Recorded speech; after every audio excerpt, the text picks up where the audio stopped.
Found out I was pregnant while giving my husband the silent treatment. How do I tell him without losing my cool?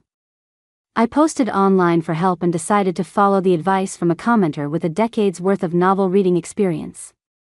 Step 1. Run off while pregnant. Step 2. Dry heave during dinner. Step 3. Schedule an abortion and put down his phone number. It wasn't until I saw him absolutely losing his mind that I realized. Wait, I think I took this way too far. Good news, I'm pregnant. Bad news, we're in the middle of a fight. How am I supposed to break the news to Leo without completely losing face? I posted a picture of the pregnancy test online and asked for advice. The internet is full of helpful people, and within minutes, I had over 1,000 messages.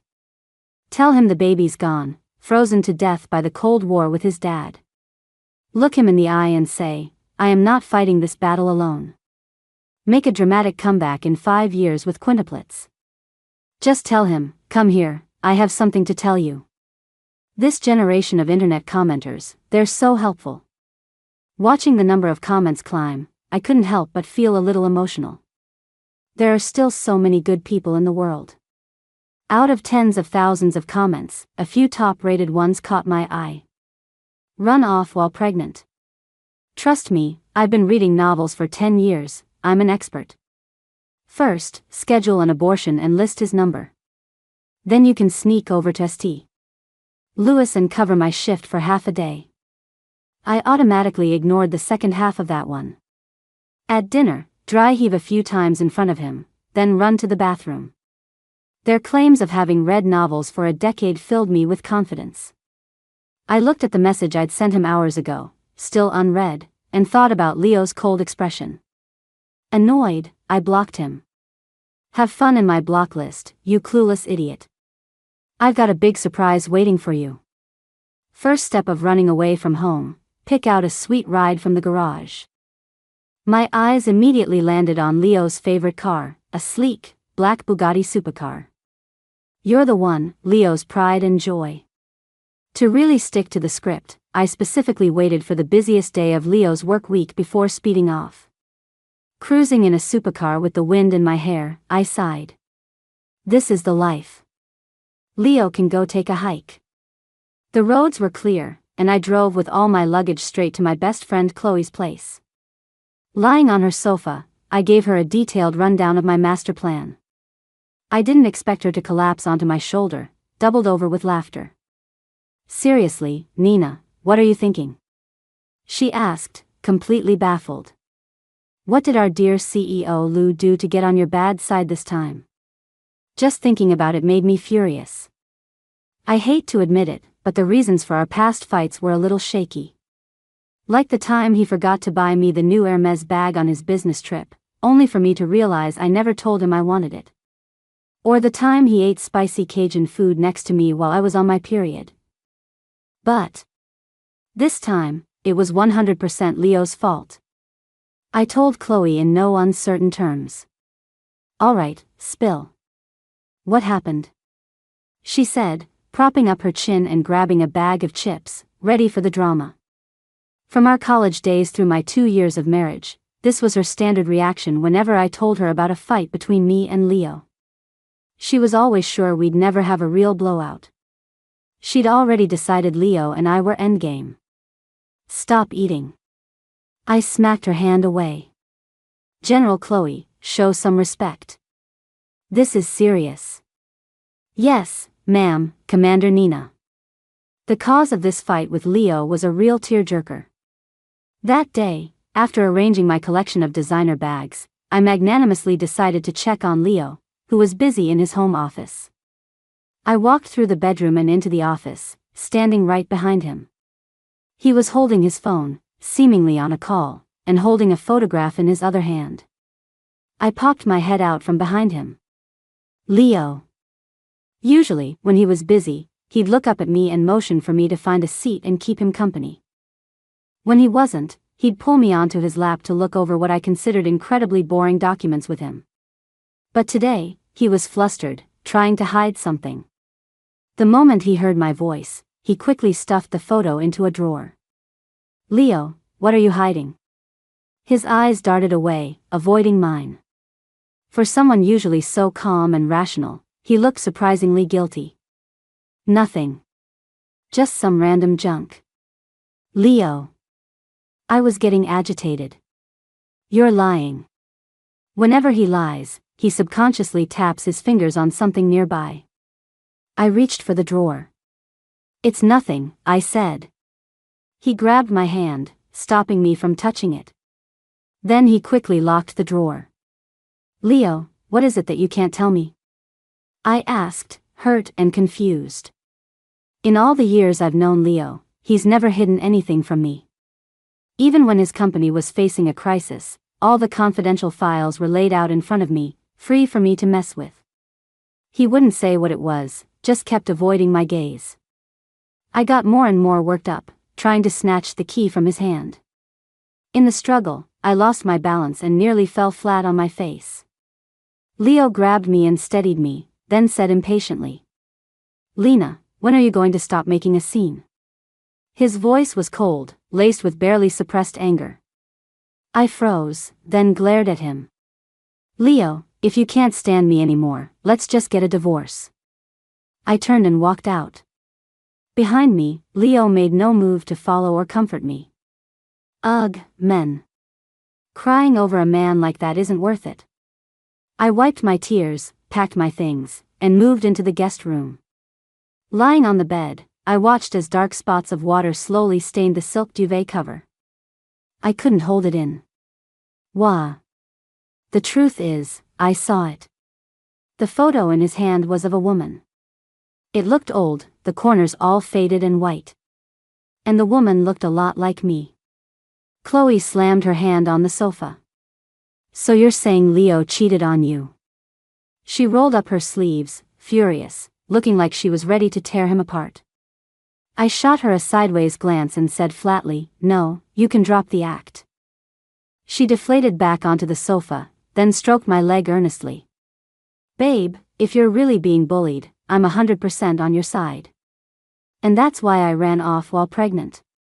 She threw her hands up in the air. I support it.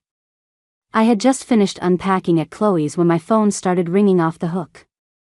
Mr. Woods, Leo's assistant. Obviously, Leo put him up to it. What, you ask why Leo isn't calling me himself? Because I've blocked every possible way he could contact me, of course. Decline call, add to block list, a one-stop service. Everyone in Leo's inner circle got the same treatment. Sitting in his black Bentley, Leo watched his assistant on the phone, his face dark. Sir, she hung up. Call again. She blocked me. Leo let out a short, angry laugh. When he got home, the place looked like it had been robbed.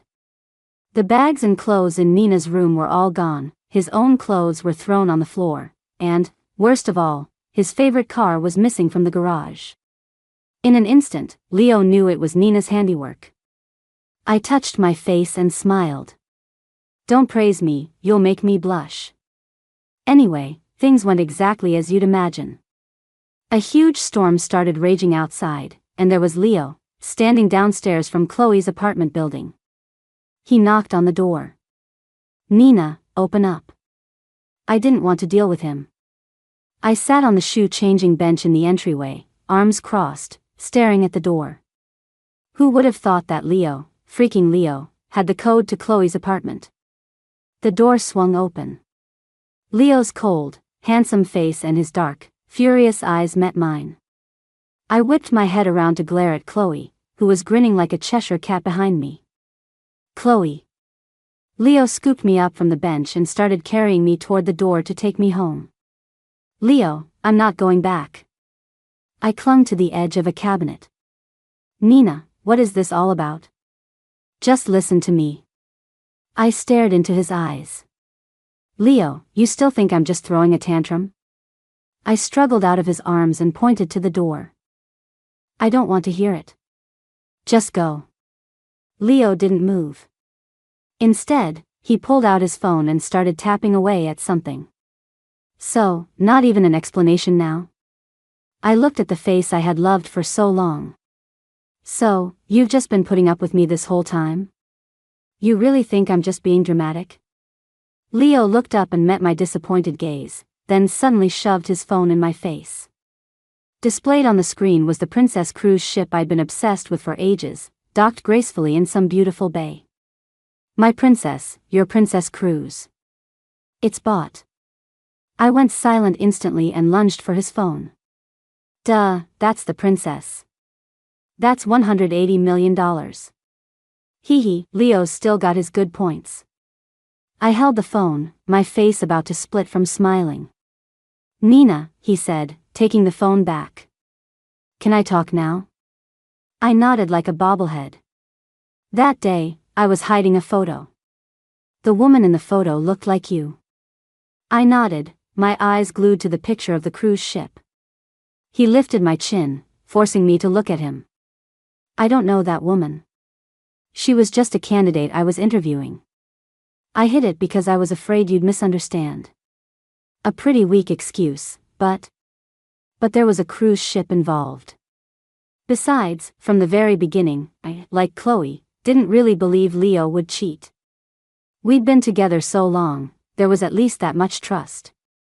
I will absolutely not admit it was because of the cruise ship. Plus, I still had more plans to carry out. I went back home. As we were leaving, Chloe leaned against the doorway, watching Leo carry my things. So what was the point of all this drama? I looked at Chloe and said right in front of Leo, I'm just going home with him. I haven't forgiven him. All that drama made me starving. I had the housekeeper make dinner, ready to execute phase 2 of my plan. I continued to ignore Leo. We ate in silence, not looking at each other. Ugh. I glanced at him, then suddenly dropped my chopsticks and ran for the bathroom. I thought my acting was pretty convincing, but Leo didn't fall for it.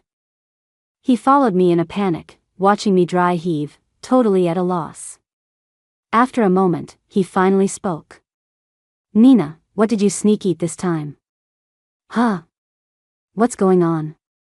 This isn't logical. It was obvious Leo had never watched a single family drama or soap opera. I was speechless. What a waste of my acting skills. I shot Leo a look. Useless man. Whatever, I still had other tricks up my sleeve. I didn't want to talk to him. Just looking at his face made me mad. When I got back to the bedroom and saw his clothes still on the floor, I felt a secret thrill of satisfaction. I tried the dry heaving act a few more times, but Leo was like a block of wood, just asking over and over if I'd eaten something bad. Am I really that much of a glutton? So I have some spicy chips and ice cream now and then. Besides, I haven't touched any of that since I found out I was pregnant. Ultimately, the problem was him. He's just too dumb. I waited until Leo went to the office. To save face, I decided to proceed with my next plan. I scheduled an abortion at a private hospital owned by Lou Corp. And yes, I put down Leo's phone number. Sitting outside the surgical unit at the hospital, I hit confirm appointment. The confirmation text should have already been sent to his phone. I chuckled, marveling at my own genius. I also posted to my social feed. Baby, it's not that mommy doesn't love you, it's just I don't want to bring you into a family without love. The post was accompanied by a picture of my ultrasound report. And it was visible only to him. Sure enough, when Leo saw it, he went ballistic. I was surrounded. I was just scrolling on my phone, bored, trying to guess when Leo might arrive. Suddenly, the whole hospital seemed to fall into a strange state of commotion and unease. People started rushing around. Security guards were searching floor by floor, and they finally stopped in front of me. They stood with their hands behind their backs, completely still, forming a circle around me. A few moments later, Leo came running from down the hall. It was the first time I'd ever seen him so disheveled. You could almost call it pathetic. The corner of his shirt was untucked, his tie was crooked, and his usually perfect hair was a mess. He stopped in front of me and pulled me to my feet. Nina, why didn't you tell me you were pregnant? Why are you getting rid of the baby? His eyes were bloodshot, his dark gaze locked on me. Why? His grip on my hand was incredibly tight, painful. I felt like he was about to crush my bones. I hissed in pain and instinctively tried to pull away. Leo must have thought I was resisting, because he held on even tighter, pulling me forcefully into his chest. I was just about to explain. He cut me off, his tone fierce. Nina, don't even think about leaving me, and don't you dare hurt our child. Wait, I think I took this way too far. Leo took me home and basically put the entire villa on lockdown. His tone softened. Nina, are you still mad at me? I was wrong. You can do whatever you want, just please don't hurt our baby. Leo, don't be like this. The more you act this way, the more scared I get. It was so twisted, like something out of a dark romance. I looked closely, and... Wait. Were his eyes glistening? Was Leo actually crying? I sat up straighter to get a better look. Yep, he was crying. Sigh. I hugged him and patted his head. Honestly, I'd never seen him cry before. He looked so vulnerable, it almost made me feel sorry for him. I let out a wicked little laugh. Oh. Leo heard me. I confessed. It made Leo so mad he didn't know whether to laugh or cry. He sat next to me, silent for a long time. Wait, Nina, so you're telling me? Because you didn't want to lose face, you listened to a bunch of strangers on the internet and deliberately ran away from home and scheduled an abortion? He looked completely bewildered, a mix of helplessness and disbelief on his face. I corrected him. It's called running off while pregnant. I don't care what it's called, Nina, you. Are you out of your mind? Nice. I actually managed to provoke the eternally calm Leo into cursing at me. Yes. I really am something special. Hee, I guess I am a little sick.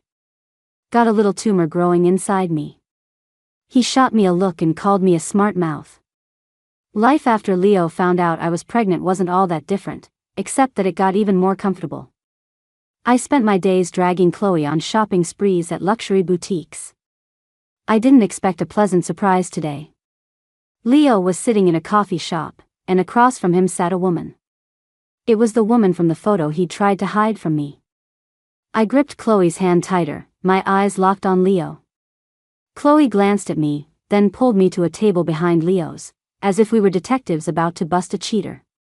Don't tell Nina about your existence yet, I heard him say. Nina's pregnant right now, she can't handle the stress. I had no desire to hear any more. I just wanted to grab Chloe and get out of there. I'm a person with a big heart but a fragile spirit. Leo, how could you do this to me? You knew I was pregnant. Chloe pulled me into a hug, patting my back. Nina, it's okay, let it all out. She wanted to take me over there to confront Leo, but I refused. I couldn't imagine him looking at me without a trace of emotion and coldly saying, Nina, I got tired of you a long time ago. Nor could I stand the thought of him pretending to be deeply in love, lying to my face and telling me nothing was going on between them. But what I absolutely couldn't accept was the idea that I might have just been her substitute. I ran off while pregnant again. This time it wasn't for fun. With Chloe's help, I secretly disappeared, running to a place where Leo would never find me. San Diego is a world away from New York.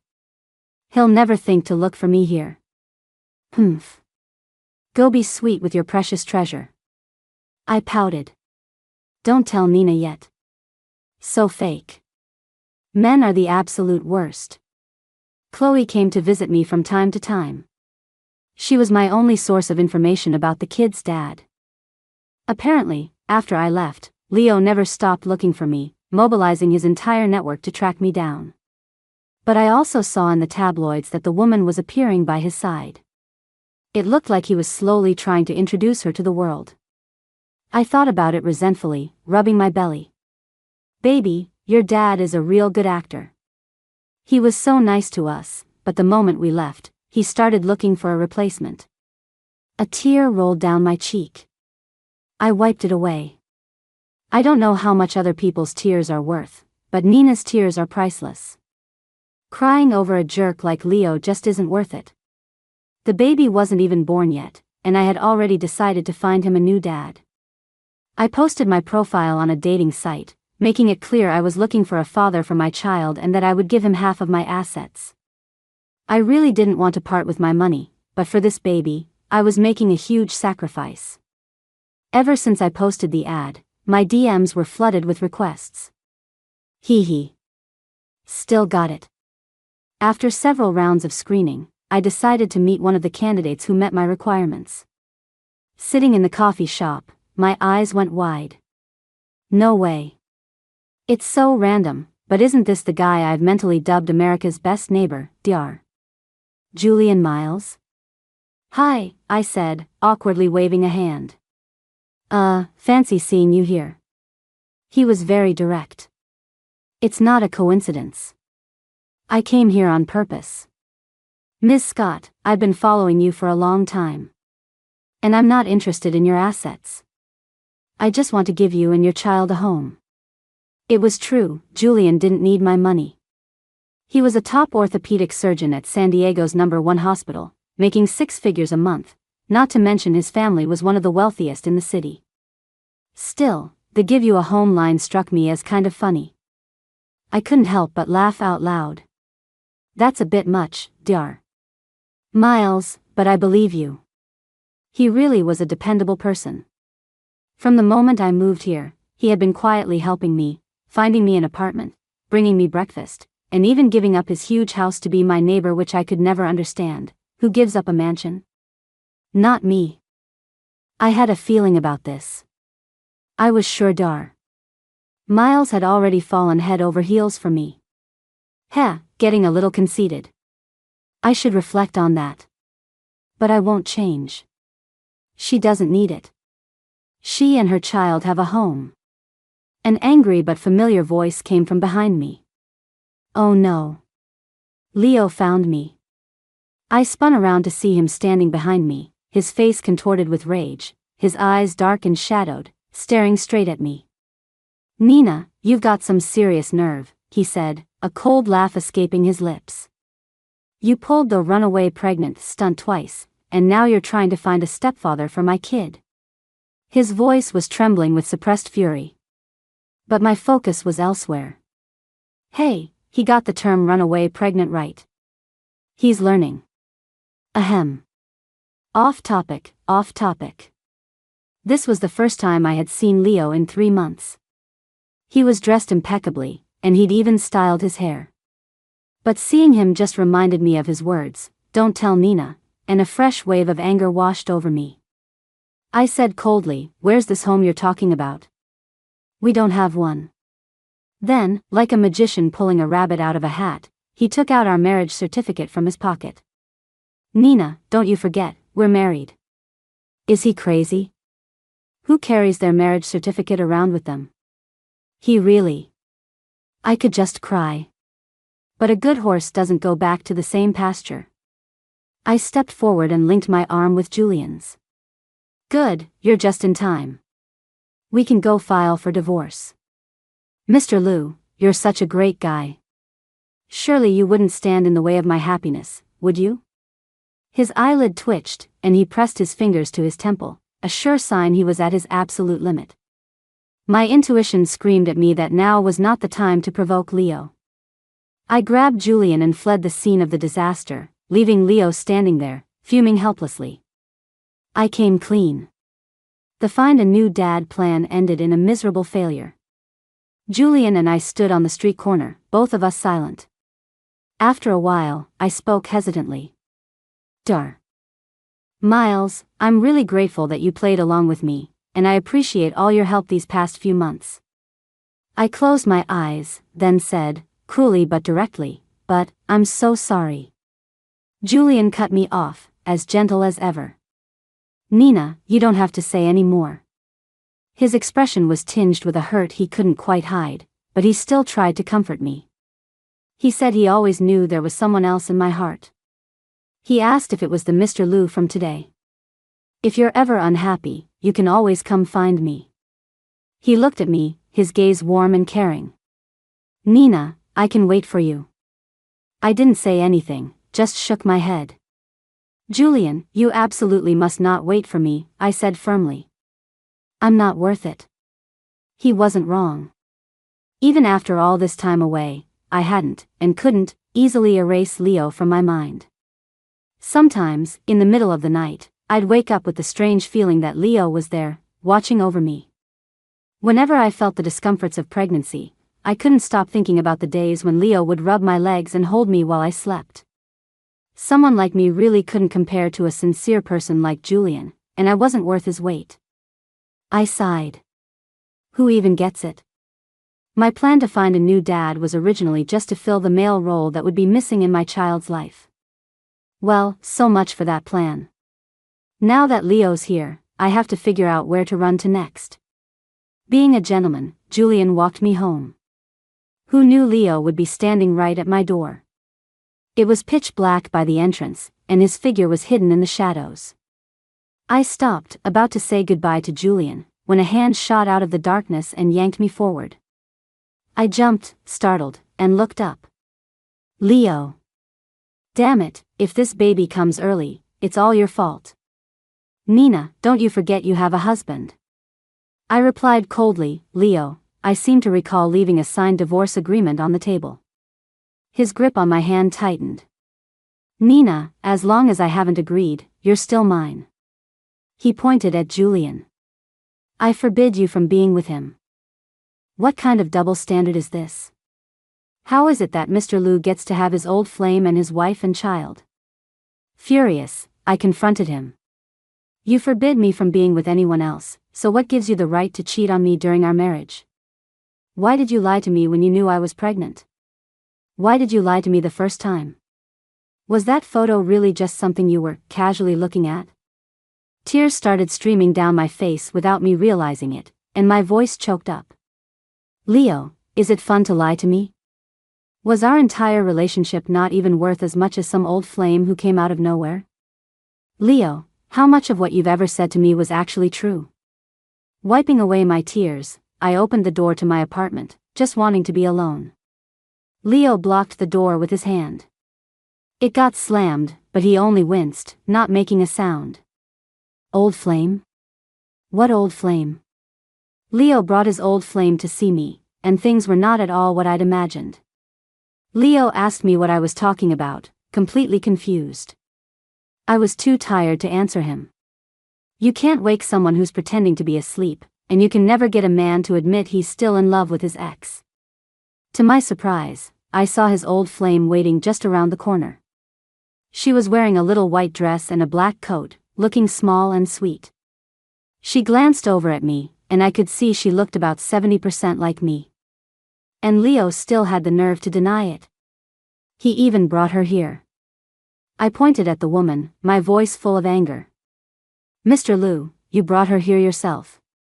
There's no need to pretend anymore. Suddenly, the woman grabbed my arm. Sister, I finally found you. Sister? What is going on? This isn't how the story is supposed to go. Did my tragic love rival just turn into a long-lost sister trope? I have a sister. A biological one, same mom and dad. We stared at each other. I glared at Leo. What the hell is going on? So you're saying Mom and Dad secretly had you? I asked, my usual playful tone gone, replaced by dead seriousness. My parents didn't deserve to be parents. When I was little, after they had me and saw I was a girl, they tried to throw me into a rushing river. My grandma stopped them, and after that, I became the family slave. They made me, a 3-year-old, stand on a stool to cook them breakfast. They made me, a 4-year-old, clean the house. They made tiny little me take care of the entire home. They'd beat and curse me for the smallest thing. They often didn't give me food. They tried to abandon me again and again. Letting go of my hand in a crowded market, leaving me in front of an orphanage. My grandma found me every time, comforted me every time. But then, Grandma died. After she passed, on an ordinary night, they left me at home, locked the door, and went abroad, never to return. If my screams hadn't woken the next-door neighbor, would have starved to death in that tiny storage room. Looking at the sister in front of me, with her soft, pale hands and fair skin, her eyes full of innocence and charm. It was clear she had been cherished and protected her whole life. Laura looked at me and said sincerely, "A year ago, Dad was diagnosed with cancer. He only told me about you before he passed away." She looked incredibly sad. "I'm so sorry, sister. I only just found out you existed. You must have suffered so much." Hearing this, I couldn't help but reflect on my life. It was really hard at the beginning. I stayed in school, surviving on a meager government stipend and working odd jobs. I ran forward as fast as I could, knowing that education was my only way out. I also knew it wasn't my fault I was a girl. The fault was theirs. But things got better in college. I met Leo and Chloe. I found love and friendship. My life was already very full. And now, I have a baby on the way. I'm walking step by step toward a bright future. I stopped caring about the parents who abandoned me a long time ago. But why was there such a huge difference between us, even though we were both girls? And why did I have a sister? I didn't know what to do. My eyes instinctively darted to Leo for help. He patted my back comfortingly, then leaned down to meet my gaze, his eyes filled with nothing but heartache. "Nina." I wiped away my tears and looked at Laura. "I understand the situation now. It's probably best if you don't show up in my life again." She looked at me, pleading and confused. "Sister, why?" I pulled Leo up to his feet. "I don't have a sister, and I don't have parents. And I don't need them. I have a family now." After arranging for someone to take Laura home, Leo and I sat down. Now it was time to settle the score between us. We both looked at each other with clear dissatisfaction. I felt like I didn't have the upper hand in this confrontation, so I decided to strike first. "Leo, so why didn't you want Laura to tell me?" He looked at me and was silent for a long moment before finally explaining. He said he had just found out I was pregnant and was worried the news would affect me, so he chose to hide it for a while, planning to tell me after the baby was born. "My original plan was to keep it from you temporarily, for your and the baby's sake. But then I thought, my Nina isn't someone who would be defeated by something like this. So I decided not to hide it anymore." His tone was mournful, almost wounded. "But when I brought her home, all I found was a divorce agreement on the table. And also, Nina, don't you think you went a little too far? You threw my clothes on the floor again." "Hee, yeah, the clothes thing was me. Gotta be consistent, right? Same as the last time I ran off while pregnant." I sank deeper into the sofa, subtly scooting my butt away from Leo. He pinned me in place, his voice menacing. "So, Nina, why don't you explain something to me? What's this about an old flame?" "Huh," I laughed awkwardly. Nothing. It was all a misunderstanding, just a misunderstanding." Leo smacked me lightly on the arm. "A misunderstanding? You call running halfway across the country a misunderstanding? I'm so dead." We went back. Leo escorted me back to New York and laid down the law. "Nina, you and Chloe are both nuts. Don't you two ever dare cook up another one of your secret schemes again. Just try me." Not long after, the baby was born without a hitch. A newborn baby is just so ugly, completely lacking the perfect genes from me and Leo. So I decided to name her Ugly. But Leo disagreed. "Nina, what did I just say? You're not allowed to use your brain anymore. She's a beautiful little girl, what kind of name is that?" Leo came up with an infuriating name himself. He said the baby's full name would be Lola, but her nickname would be Run Run.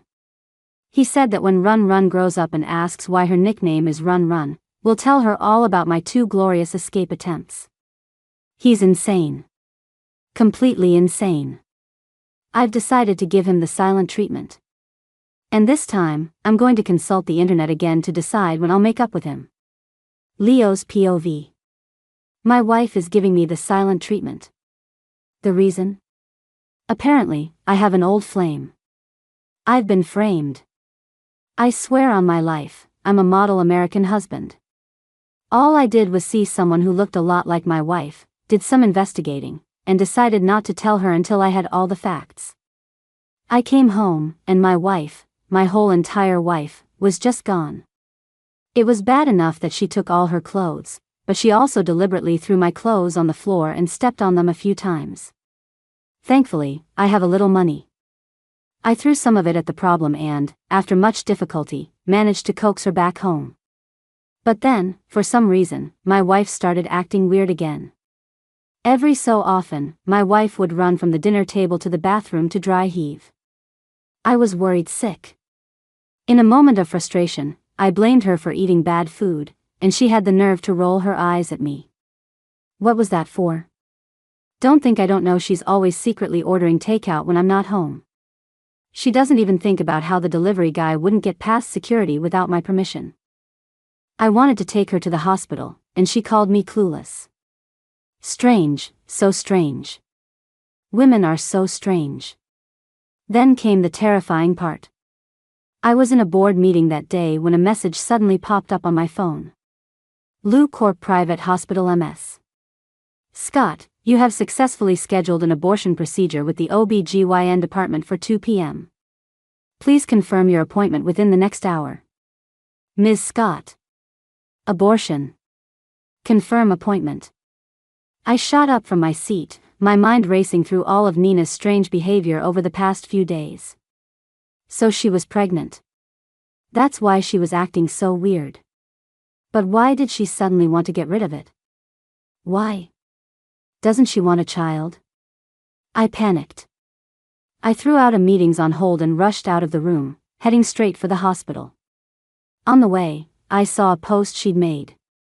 Baby, it's not that mommy doesn't love you, it's just I don't want to bring you into a family without love. What does she mean, a family without love? My love for my wife is as vast as the universe. I sprinted to the hospital and found her waiting outside the surgical unit. Thank God. Thank God, I made it in time. I rushed forward and hugged her. I wanted to ask her why she didn't tell me she was pregnant, but looking at her, I couldn't get the words out. As long as she's okay. As long as Nina is okay. I took her home. I wanted to tell her, and our baby, that it wasn't that I didn't love her or that I wasn't excited for our child.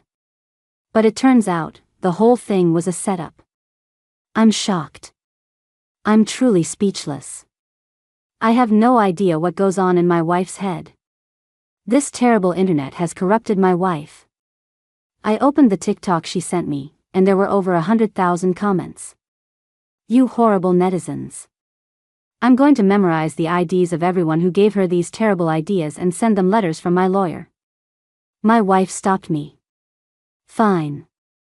For the sake of my wife and my child, I'll let them off the hook this one time. My wife's sister showed up. She told me Nina's father had died. What wonderful news. Good riddance. That horrible old man abused my Nina. He should have died long ago. She said she wanted to meet Nina. I stared at the woman in front of me, who looked so much like Nina, and I didn't know what to do. Nina's personality is cheerful, lively, cute, kind, innocent, intelligent, tough, and brave. Ahem, got sidetracked.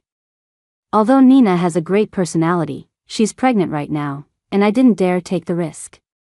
I know that her family and her parents will always be a scar on Nina's heart, a deep wound. I don't know if that wound has healed, or if touching it again will cause her pain. I didn't dare to gamble. So I told Laura that we should keep it a secret for now and not tell Nina. She agreed. But then, I felt it wasn't right. Nina is always strong and decisive. I don't think she would want me making decisions for her. I believe Nina has the right to know, and she should know. I can't make choices for her under the guise of it's for her own good. She is her own person. No matter how well I know her, I am not her. I brought Laura home. My wife was gone again. A stark white divorce agreement on the table, my clothes scattered messily around the room, and her closet completely empty. This time, finding her wasn't so easy. I went to Chloe's place many times, my wife's best friend, whose brain works about as well as my wife's, but I never found Nina. It was like Nina had vanished from the face of the earth. I sent out teams of people to search for her all over the country, all over the world. I even monitored her TikTok to see if any of those netizens had given her another terrible idea. But I found nothing. 1 month, 3 months. Time passed quickly. I was getting anxious. I didn't want Nina to be out there all alone while pregnant. I knew she must be uncomfortable. I knew she must be trying to be strong. Finally, after tailing Chloe for a while, I got a lead. San Diego. I'm coming. I made sure to dress up and even put on cologne. After all, besides my money, the thing my wife loves most is my looks. But when I got there, my wife was on a date. She was on a date with a huge pregnant belly. She was laughing happily with the guy across from her. When she saw me, her expression changed instantly. What's so funny? We haven't seen each other in so long, doesn't she miss me at all? I even brought the marriage certificate specifically to ward off any men around her. But Nina actually said that we could use it to go file for divorce. I'm so mad. I shouldn't have even brought this stupid certificate. My wife ran off with another man. I waited at my wife's door for over 3 hours before she came back, and she brought that other man with her. Humph. I'm so angry. The most infuriating part is that my wife said I have an old flame and that I'm using her as a substitute. The world's biggest turtle doesn't carry a shell as heavy as the blame I'm carrying. She misunderstood my relationship with Laura. She didn't trust me. My heart is broken. I grabbed her, wanting to crack open her head and see what on earth is inside. I feel like this is all the fault of those netizens. My wife gave birth to a beautiful daughter. I thought she was absolutely gorgeous. I told my wife, Nina, she looks just like you. So beautiful. Who knew my wife would take one look at the baby and get angry? She looks just like you, she's so ugly. She insisted on naming the baby Ugly. I decided to call the baby Run Run. I don't think I need to explain the reason for that. Sure enough, my wife got mad. It's okay, I've learned my lesson now. When in doubt, ask the internet. Soothing my wife is a piece of cake. No problem at all.